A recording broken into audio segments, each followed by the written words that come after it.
Team ಇಂಡಿಯಾದ ಹೊಸ spin sensation ಯಾರೆಂದು ಕೇಳಿದರೆ ಸದ್ಯ ಸಿಗುವ ಉತ್ತರ ವರುಣ್ ಚಕ್ರವರ್ತಿ. ಆದರೆ ಇದೇ ವರುಣ್ ಟೀಮ್ ಇಂಡಿಯಾ ಪರ 3 ವರ್ಷಗಳ ಹಿಂದೆ ಪಾದಾರ್ಪಣೆ ಮಾಡಿದರು ಎಂಬ ವಿಷಯ ಯಾರಿಗೂ ತಿಳಿದಿಲ್ಲ.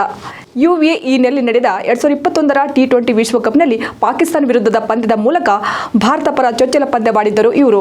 ಆದರೆ ಈ ಪಂದ್ಯದಲ್ಲಿ 4 ಓವರ್ಗಳಲ್ಲಿ 33 ರನ್ ನೀಡಿದ್ದ ವರುಣ್ ಚಕ್ರವರ್ತಿ ಒಂದೇ ಒಂದು ವಿಕೆಟ್ ಪಡೆದಿರಲಿಲ್ಲ. ಇನ್ನು ನ್ಯೂಜಿಲೆಂಡ್ ವಿರುದ್ಧದ ದ್ವಿತೀಯ ಪಂದ್ಯದಲ್ಲಿ 4 ಓವರ್ಗಳಲ್ಲಿ 23 ರನ್ ನೀಡಿದರೂ ವಿಕೆಟ್ ಪಡೆಯುವಲ್ಲಿ ಸಫಲರಾಗಲಿಲ್ಲ. ಹಾಗೆ ಸ್ಕಾಟ್ಲೆಂಡ್ ವಿರುದ್ಧದ ಪಂದ್ಯದಲ್ಲಿ ವಿಕೆಟ್ ಕಬಳಿಸುವಲ್ಲಿ ವಿಫಲರಾದರು. ಹೀಗೆ ಟೀಮ್ ಇಂಡಿಯಾದ ಪಾಲಿನ ನಿರ್ಣಾಯಕ ಪಂದ್ಯಗಳಲ್ಲಿ ವರುಣ್ ಚಕ್ರವರ್ತಿ ಸಂಪೂರ್ಣ ವೈಫಲ್ಯ ಅನುಭವಿಸಿದ್ದರು. ಇದರಿಂದ ಕೆಲವರ ಕಂಗಣ್ಣಿಗೆ ಗುರಿಯಾಗಿದ್ದರು. ಪರಿಣಾಮ ವಿಶ್ವಕಪ್ ಸೋಲಿನ ಬೆನ್ನಲ್ಲೇ ವರುಣ್ ಚಕ್ರವರ್ತಿ ಅವರಿಗೆ ಬೆದರಿಕೆ ಕರೆಗಳು ಬರಲಾರಂಭಿಸಿದವು. ಈ ವಿಚಾರವನ್ನು ಖುದ್ದು ವರುಣ್ ಚಕ್ರವರ್ತಿಯನ್ನು ಬಹಿರಂಗಪಡಿಸಿದ್ದಾರೆ. ಯೂಟ್ಯೂಬ್ ಚಾನೆಲ್ ಒಂದಕ್ಕೆ ನೀಡಿದ ಸಂದರ್ಶನದಲ್ಲಿ ಮಾತನಾಡಿದ ವರುಣ್, ಅದು ನನಗೆ ತುಂಬಾ ಕೆಟ್ಟ ಸಮಯವಾಗಿತ್ತು.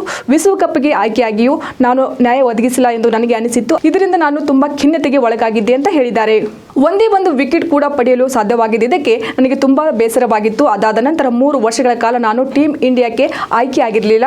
ಚೊಚ್ಚಲ ಪಂದ್ಯಕ್ಕಿಂತ ಪುನರಾಗಮನದ ಹಾದಿ ನನಗೆ ಹೆಚ್ಚು ಕಷ್ಟಕರವಾಗಿತ್ತು. ಮತ್ತೆ ಚಾನ್ಸ್ ಸಿಗುತ್ತದೆ ಎಂಬುದರ ಮೇಲೆ ನನಗೆ ನಂಬಿಕೆಯೂ ಹೋಗಿತ್ತು.